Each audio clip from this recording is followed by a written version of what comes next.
When you have that intimacy close to Him, the fire cannot be extinguished. The fire cannot be extinguished. And just as Jesus healed when He was on earth, and has healed all the time since He left to this day, He will continue to heal. And I say to you, if you walk with the Spirit, hear what the Holy Spirit says. I will do wonders that have not seen done in all the earth. It will be an awesome thing what God will do with you. What God will do with you. I want to tell you, the God that is upon your life is a God for whom the impossible does not exist. There is nothing impossible for God. There is nothing impossible for God. Not by might, nor by power, but by my Spirit, says the Lord of hosts.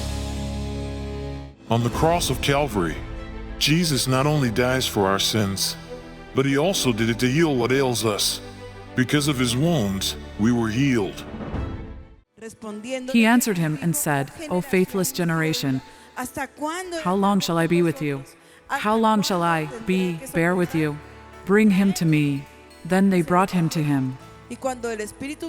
And when he saw him, immediately the Spirit convulsed him, and he fell on the ground and wallowed, foaming at the mouth. So he asked his father, how long has this been happening to him? And he said, from childhood. And often he has thrown him both into the fire and into the water to destroy him. But if you can do anything, have compassion on us and help us. In the Daily Bible, I found that Jesus said to him, how, if you can? Can Jesus do it? Or can't Jesus do it? How, if you can? All things are possible for him who believes.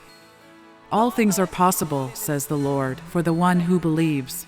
Everything, absolutely everything is possible for him who believes. Amen? Of course, for him who believes in Jesus. So, tonight, even if your disease is rare, the diagnosis strange, the rarest medicines, nothing is impossible for God. And tonight you're going to be completely free. Amen? You're going to go home completely healthy.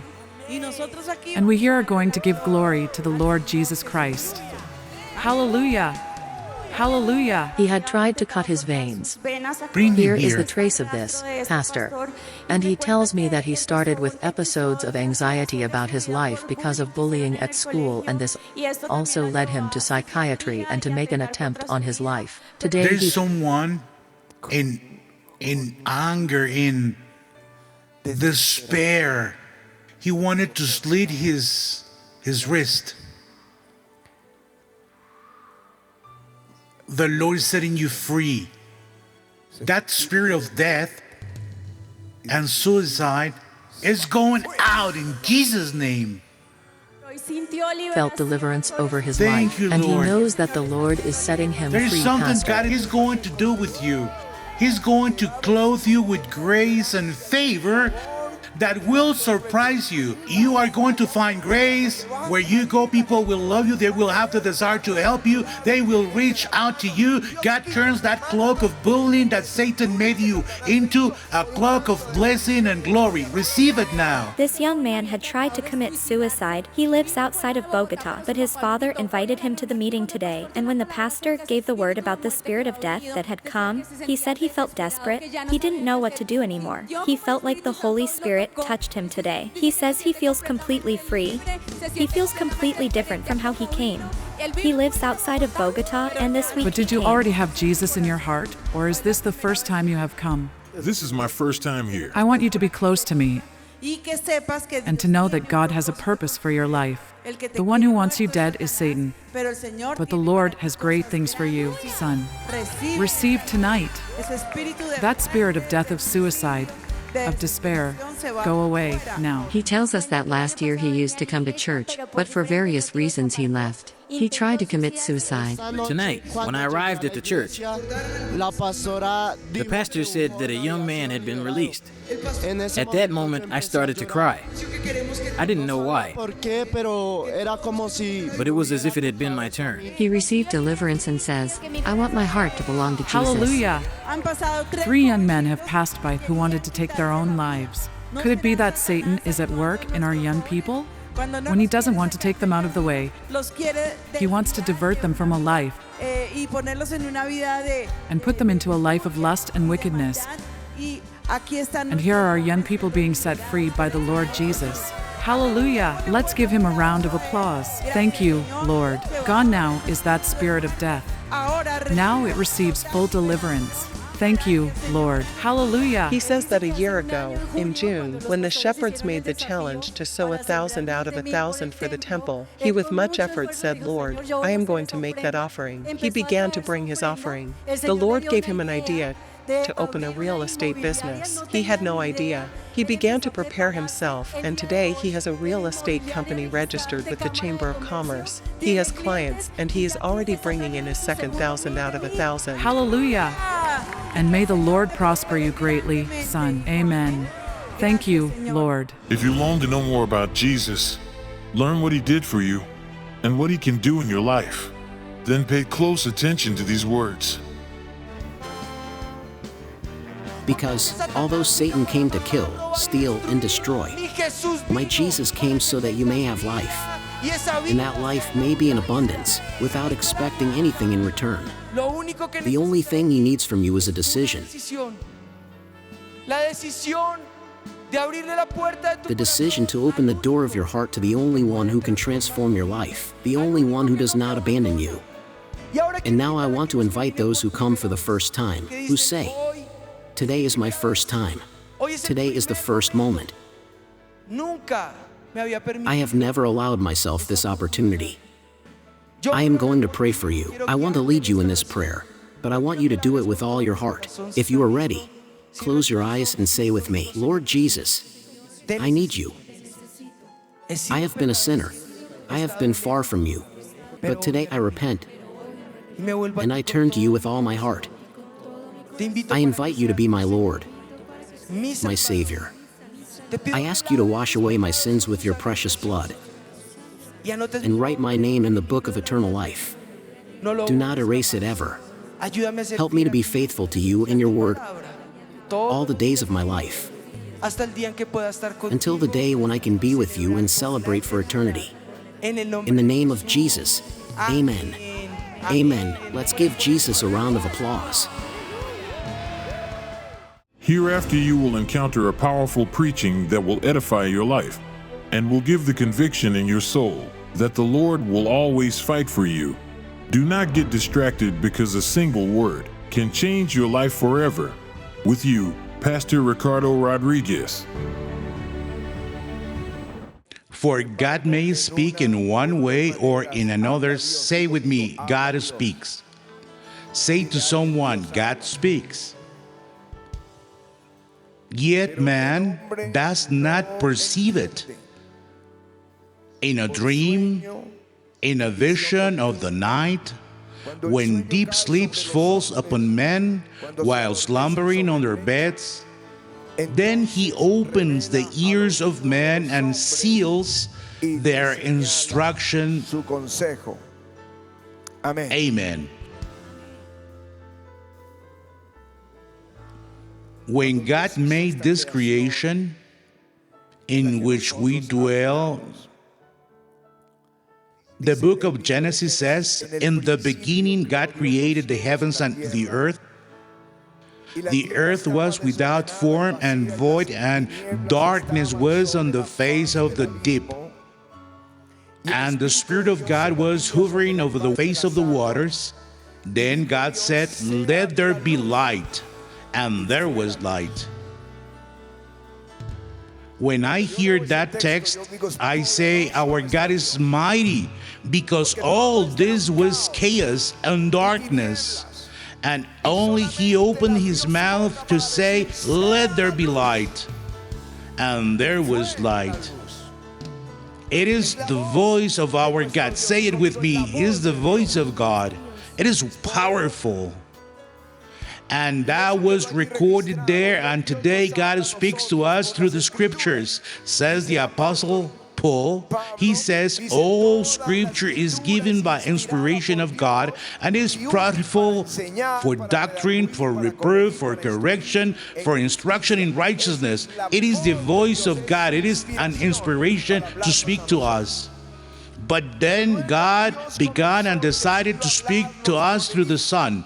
The letter to the Hebrews begins by saying, God, who at various times and various ways spoke in time past to the fathers by the prophets. He spoke by the prophets, it says, as in these last days spoken to us by his Son, whom he has appointed heir of all, through whom he made the worlds.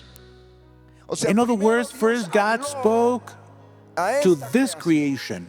Then God spoke to the people of Israel in the wilderness. I am going to read a little bit of what God told them, what they heard. He said, I am the Lord your God who brought you out of the land of Egypt, out of the house of bondage. First commandment, you shall have no other gods before me. You shall not make. Second commandment, for yourself a carved image, any likeness of anything that is in heaven above, that is on the earth beneath, or that is in the water under the earth. You shall not bow down to them nor serve them, for I, the Lord your God, am a jealous God, visiting the iniquity of the fathers upon the children to the third and fourth generation of those who hate me, but show mercy to thousands, those who love me, keep my commandments. You shall not take the name of the Lord your God in vain. And there the commandments begin. That day tremble, but then God decides to speak through the prophets, and then God speaks through the Son. And so, when Jesus speaks in the Gospels, I think that's the most precious thing we have in the Bible, the teachings of Jesus in the Gospel. It is God with us, speaking to us. But when Jesus was resurrected, in the vision of Revelation, he appears to John and he begins to speak. He says that his voice was like the sound of many waters. And when Jesus spoke, John fell as dead under the power of God. So God decides to speak to us, the church, by the Holy Spirit. By the Holy Spirit, Jesus said, He will speak to you whatever He hears. The Holy Spirit, everything they speak there in the Trinity about you, about the church, about our future, about the country, everything the Holy Spirit will communicate. What they speak there, He will communicate to us. In this time, Jesus promised it there in the Gospel of John chapter 16. So when Jesus ascends and the Spirit of God descends, from here the church is directed by the Holy Spirit. Since then, the church is led by the Holy Spirit. The apostles went out to preach, and in their preaching, the Spirit of God began to guide them where to go and where not to go. To Philip, who was preaching in Samaria, suddenly he told him to go to the desert road, and he went to the desert road, and there came a man in his chariot reading from the book of the prophet Isaiah. He was not just anyone. He was in charge of the finances of Ethiopia, and he was reading the word of God. And the Spirit said to Philip, "Come over to that chariot." It is the Spirit that directs us, and he comes to the chariot and hears Isaiah 53 being read, and he asked the Ethiopian if he understood what he was reading. And he said, "No, I have no one to explain it to me." And he gets into the chariot and explains and preaches him about Jesus, and there he baptizes him. And the man goes joyfully on his way, and the Spirit moves Philip to another place. That is the Spirit of God leading. It is the one that spoke to Ananias, he spoke to Cornelius, and he's going to speak to you. He wants to speak to you. He wants to speak to you. However, in one or two ways, God speaks to man and man does not understand. Say it with me. God wants to speak to me. God wants to speak to me. Why don't we hear his voice? And that's where I am greatly concerned about what happens to the believer because of the noise of this world. There is so much noise out there. I'm not talking just about some. You may live in the country and have the noise of this world. What you hear on the news, they make us believe that, for instance, in Colombia it is an immoral nation, that people barely meet once and they go and have sex and adultery, and that sodomy is the most normal thing in the world and we are the abnormal ones. And it starts one thing after other. That's what they say, and the world and we believers believe it. The news is not just the voice of the noise of the world. The social networks, what a confusion. We don't even know what is true anymore. Right now, with the artificial intelligence, they can take someone's voice, put it on a message that he has not said, in the same tonality, the same lip sync, the lips look the same, and accuse him of having said something or done something he never did. The family, the teachers. Something that worries me is that we would like to be able to help our young people to go from glory to glory, from victory to victory, to go up and not down. But the teachers are influencing their thinking. Sometimes I get on, which I say, well, I have them for 2 hours a week. The teachers have them 8 hours. The parents, they have them an hour or two because they are working, can only spend 1 or 2 hours of quality if they can. But the teachers, they have them 8 hours. And they are forming an army with such a different thinking. And there is no one to listen to the voice of God. It is the noise of the world. It is the voice of Satan that makes believers, place believers incredulous, that fills them with fear, with greed, or loss, or hatred. It is the voice of Satan that leads you, make you believe that you are a failure, that fills you with resentment and death. It is the voice of Satan that is intimidating us. During the days of the judges, there was a captain named Sisera who had 900 chariots with horseshoes. Think about this, 900 chariots with horseshoes. Think about the noise when those chariots are coming. That is the noise of hell. And Israel trembled. They were afraid. 20 years intimidated by 900 chariots of one captain. They were afraid, they were subdued. That is the noise of the world. That's what the devil wants to sow among us. Those 900 chariots represent the voice of Satan that is intimidating you to go up. That is why Barak did not hear the voice of God. And he had to be a prophetess. She was the one that set him free. She took away his fear. Deborah. Barak, has not God told you to gather 10,000 and go to the battlefield? May this pulpit and the pulpits of the Christian churches be like the voice of Deborah, telling the church it is time for you to conquer. Not the voice of 900 chariots of Sisera. Adam and Eve also heard that voice. Wherefore God said, it is also that voice that many hear. They question what God promised. The voice, our voice, the believing. God is speaking to Moses, you're going to bring my people out. And he said, but who am I? Gideon, who am I? Saul, but who am I? We are used to hearing what the devil wants us to hear and not the voice of God. And even when you ask God to speak to you, in Jeremiah is 42, Israel, the Jews asked Jeremiah, go and see God and ask him whether we should or not go to Egypt. And he spent 10 days praying, and he came with a word saying, do not go to Egypt, do not go down to Egypt. The sword you fear here will overtake you there. The famine you fear here will overtake you there. And they said, no way, God didn't speak to you.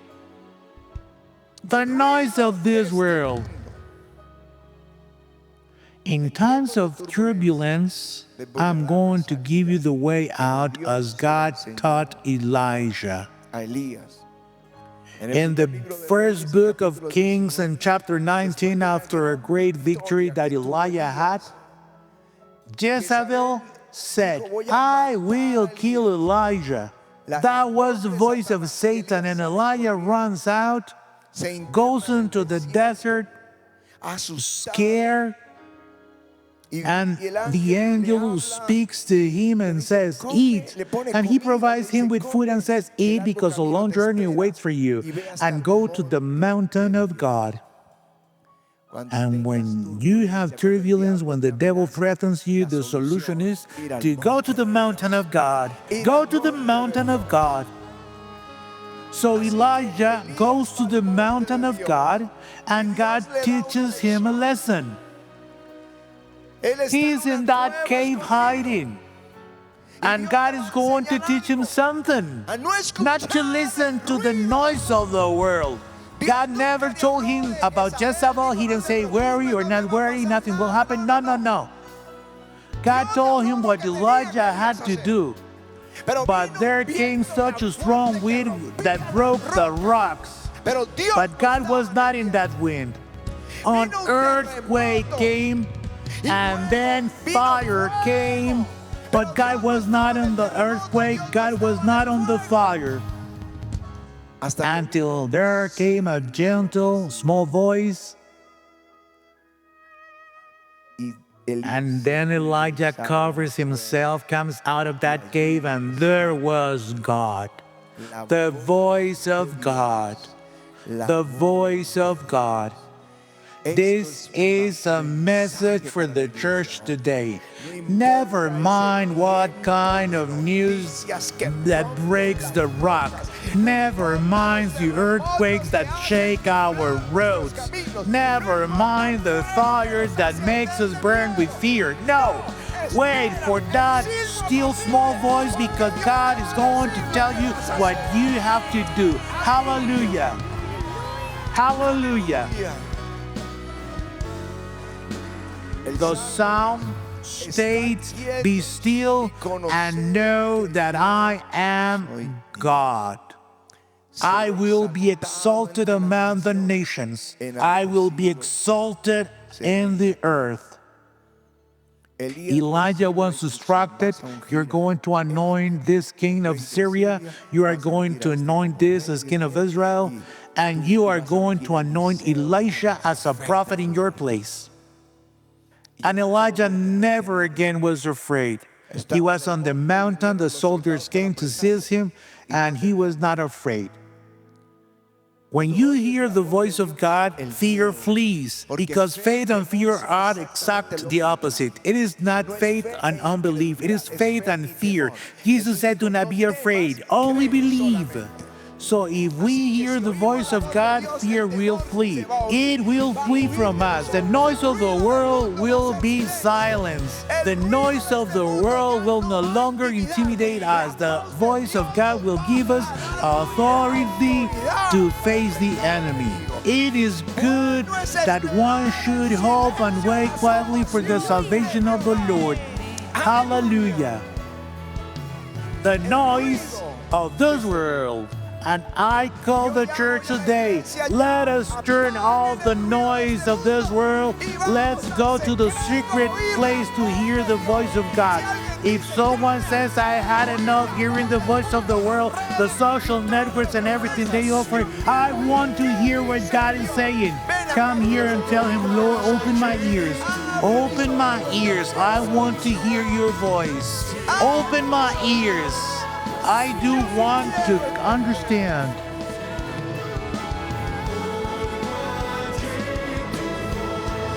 Your voice is unique.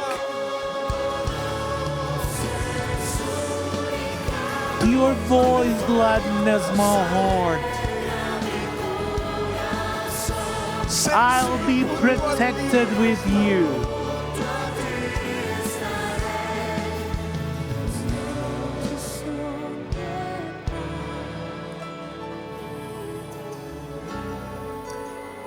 Father, I pray in the name of Jesus that your church gather here in the older churches and the viewers may hear your voice again. May they turn down the volume of the noise of this world and turn up the volume to the voice of the Holy Spirit. May the fear of hearing your voice disappear and an anointing of faith fall onto our hearts.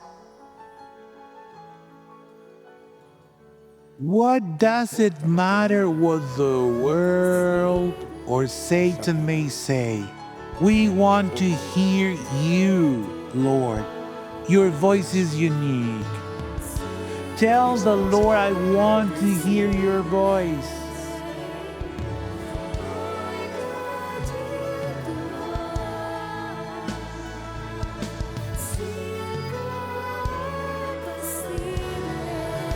I hear your voice there. The devil has spoken to you of failure. He has spoken to you of defeat, and he has shown you a difficult future. Some of you are seeing the future that is dark, and you are afraid. But the Lord says, I am going to change your mourning into dancing. I am going to change your adversity into a blessing. I am going to bring a wave of blessing that you did not expect. From where you least suspected, blessing is going to come to you. From where you never imagined, God will send that blessing. It is time for you to believe and hear to the voice of God. A change in your diagnosis is coming. A change in your health is coming. A change in your strength is coming in your economy. A change in your family is coming. The plan of God is being established. It is about to be established in your life.